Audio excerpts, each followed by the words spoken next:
반갑습니다. 도담국어 심원장입니다. 오늘 강의는 재원 학생들의 내신 대비 강좌 창비교과서 김수영의 눈이라는 작품입니다. 눈은 살아있다. 떨어진 눈은 살아있다. 마당 위에 떨어진 눈은 살아있다. 자, 이런 본문을 다루어 보겠습니다. 일단 눈의 전체적인 구성을 보면 전 사연으로 이루어져 있는데 마당에 떨어진 눈의 순수한 생명력, 그래서 백색의 이미지를 가진 눈의 순수한 생명력, 순수성이라는 것은 백색의 이미지와 관련되는 거고요.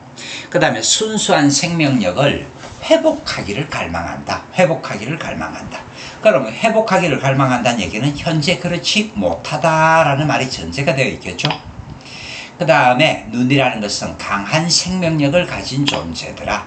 순수한 정신을 추구하려는 의지. 그래서 표면적으로는 보면 겨울에 내리는 눈을 대상으로 하여, 자, 여러분들 시적 대상이 뭐라고요? 눈. 국어에는 정석이라는 것이 있습니다. 이 정석. 수학에도 정석이 있고 바둑에도 정석이 있는데 우리가 정석이라는 것을 잘못 이해를 하면 좀 안 돼요. 가령 바둑의 정석을 배운다 치면 바둑에서 이길 수 있을까, 이기지는 못할까? 여러분들, 정석은 이기는 강의가 아닙니다. 정석이라는 것은 정도에서 벗어나지 않는 균형 감각을 잡아주는 건데, 국어의 정석은 일단은 문학작품에서 소재, 대상을 잡아주라. 그래서 오늘 작품의 시적 대상은 눈인데 이렇게 시적 대상을 잡아주는 것이 국어의 정석이다라는 걸 이해를 하시고요. 그 다음에 시적 상황이 부정적인 현실의 암담함, 이것이 시적 상황이 되겠고, 그 다음에 문학작품에서 가장 중요한 것은 뭡니까? 문학작품은 어쨌거나 정서 태도로서 마무리를 하는 겁니다.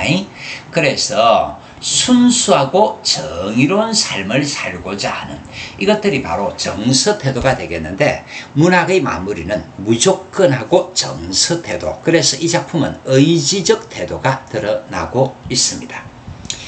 자, 시적 대상이 뭐라고요? 눈. 시적 대상이 눈인데 이 작품에서 눈은 강한 생명력을 지닌 존재라는 의미를 가지고 있더라. 그 다음에 문학작품은 어쨌거나 정서 태도를 잡아주는데, 정서 태도, 불의, 왜곡, 그러니까 암담한 현실, 부정적 현실, 이런 부정적 현실에 맞서는, 극복하고자 하는 그런 순정한 정신을 촉구한다. 그 의지를 다지고 있다. 여러분들, 문학작품의 마무리는 항상 뭐라고요? 정서태도, 의지, 정서태도. 여러분들, 문학작품은 정서태도로서 정리한다 라는 것 기억을 합시다.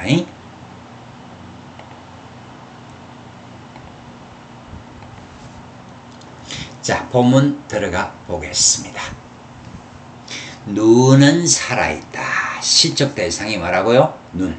방금도 이야기했다시피 국어의 정석은 시적 대상을 잡는 데서부터 출발합니다. 눈은 살아있다. 떨어진 눈은 살아있다. 마당 위에 떨어진 눈은 살아있다. 여러분들, 무엇이 드러나고 있어? 반복과 변주. 그런데 이런 반복이라는 것은 항상 운율 형성의 의미를 가지면서 동시에 의미 강조. 그러니까 지금 여기서 살아있다라는 말을 반복을 통해서 운율을 형성하면서 동시에 의미를 강조. 살아있는 눈, 생명력을 가지는 눈이라는 그런 의미를 짐작을 해주시고, 그 다음에 눈이라는 것은 어쨌거나 백색의 이미지를 가지는 거야. 백색, 순수의 상징. 그래서 깨끗함과 순결성을 상징하는, 백색의 이미지입니다. 떨어진 눈은 살아있다. 마당 위에 떨어진 눈은 살아있다. 여기까지가 1년이고요. 2년을 보면 기침을 하자. 여러분들 기침을 하자. 근데 기침을 하는 이유가 뭐야? 젊은 신이여 기침을 하자. 자, 젊은 신이란 말이 나오네요. 여기서 젊은 시는 그냥 시적 화자, 자기 자신을 가리킨다라고 생각을 하면 됩니다. 그런데 방금도 선생님이 이야기를 했다시피 문학작품의 마무리는 항상 무엇으로 마무리를 한다? 정서 태도를 가지고 마무리를 하는데 여기 기침을 하자, 기침을 하자 청유형 문장들이 드러나 있는데 청유형 문장은 묻지도 말고 따지지도 말고 의지적 태도. 그래서 기침이라는 것이 여기서는 의지를 가진 태도와 관계가 되는 것. 눈 위에 대고 기침을 하자. 하필이면 눈 위에 순결의 상징인 순수의 상징인 눈 위에 대고 기침을 하자. 눈 들어 보라고 마음 놓고. 근데 문학이 힘든 이유 중에 하나가 애매성이 드러나 있고 중의성 같은 것이 드러나 있는데 여기서 마음을 놓아라 반복에 의해서 의미를 강조하고 있거든요. 근데 반복에 의해서 의미를 강조한다는 것은 사실은 마음을 놓을 수 없는 세상. 그래서 뭔가 여태까지 마음을 놓을 수 없었다라는 걸 역설적으로 드러내고 있습니다. 기침을 하자. 다시금 기침을 하자. 여기 자라는 것은 의지적 태도가 드러나 있는데 눈 위에 대고 기침을 하자. 그래서 이 마음 놓고라는 말 자체가 여태까지 그런 삶을 살지 못했다라는 것이고 그 순수의 상징인 눈 위에 대고 기침을 하겠다는 것은 내 속에 들어있는 어떤 불순물들을 몸 바깥으로 뱉어내고자 하는 의지가 드러나 있는 것이 아니겠느냐. 눈은 살아있다. 죽음을 잊어버린 영혼과 육체.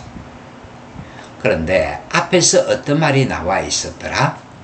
젊은 신이여 기침을 하자 죽음을 잊어버린 영혼과 육체를 위하여.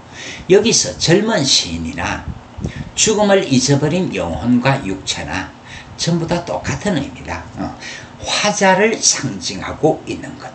그러니까 여기서 굳이 죽음을 잊어버린 영혼과 육체라는 것은 죽음을 두려워하지 않겠다. 그래서 지금 뭔가 시적 상황이 부정적 상황이라고 했을 때 이 부정적 상황을 긍정적 상황으로 이끌어내기 위해서 죽음마저도 두려워하지 않겠다. 죽음마저도 잃어버리겠다. 의지적 태도를 강하게 드러내고 있는 것. 눈은 새벽이 지나도록 살아있다.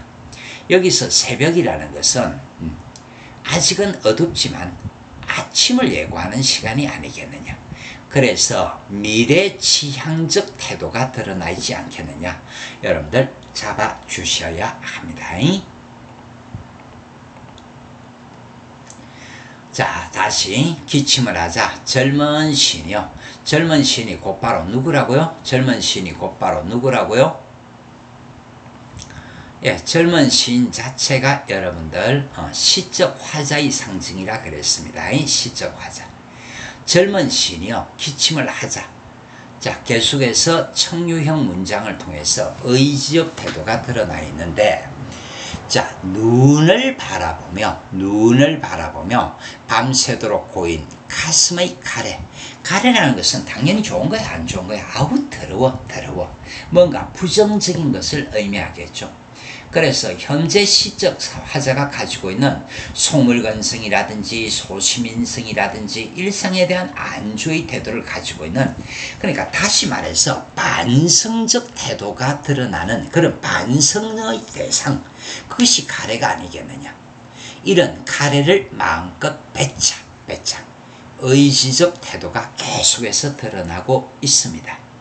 그래서 현실을 부정적으로 파악을 하고 있는데 이런 부조리한 세상에 대한 어떤 저항적 태도가 드러나고 있는 것.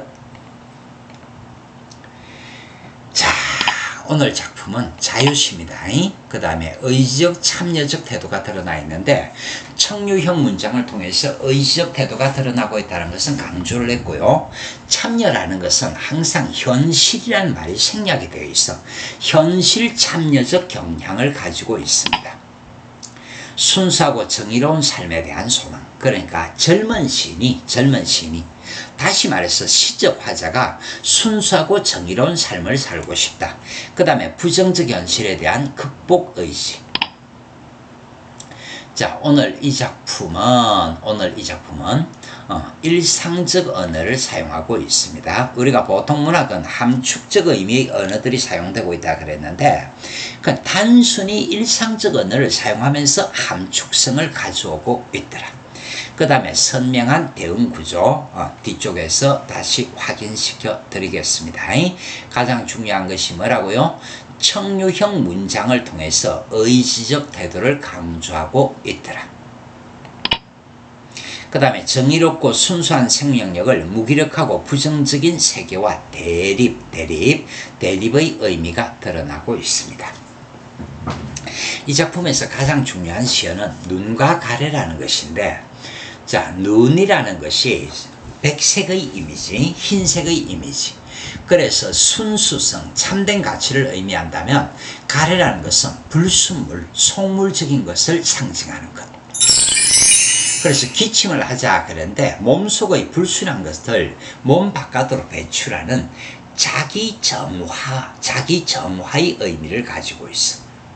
그 다음에 1년과 3년은 전체가 대응되는 구조를 가지고 있는데 눈은 살아있다는 것이 반복을 이루고 있습니다. 그러면서 평서형 문장의 종결 구조를 가지고 있는데 여기서 살아있다라는 것이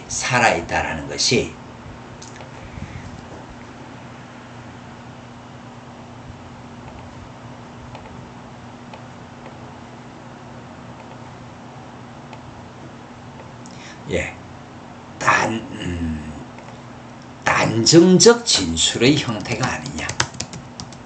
단정적 진술의 형태를 통해서 다시 말해서 평서형 문장 종결, 단정적 진술을 통해서 오히려 무엇을 강하게 드러내고 있다고요? 백색의 이미지가 살아있다라는 것을 강조하고 있더라. 그 다음에 2연과 4연이 대응 구조를 이루고 있는데 기침을 하자라는 것을 반복은 무조건 의미 강조와 관계가 되는 거야. 그래서 청유형 문장 종결을 통해서 우리 모두 공동체로서의 행동을 촉구하고 있다. 그 다음에 이 작품의 사회문화적 배경을 보면 1956년에 작품이 창작이 되었는데 그 정치적인 독재, 그러니까 비민주적인 사회가 이 당시는 사회적 배경 아니냐. 이승만이 장기 집권을 위해서 법률을 개정한다든지 삼선 개헌 같은 것들이 있어. 이승만이 장기 집권을 위해서 법률을 개정한 것이 아니냐. 그래서 독재 권력을 물리치고 정의로운 삶을 회복하기 위해서 의지를 다져야 한다. 현실 참여적인 경향을 가지고 있다. 이것이 김수영의 눈이라는 작품입니다. 자, 여러분들 오늘 강의는 이 정도 하겠습니다. 수고하셨습니다.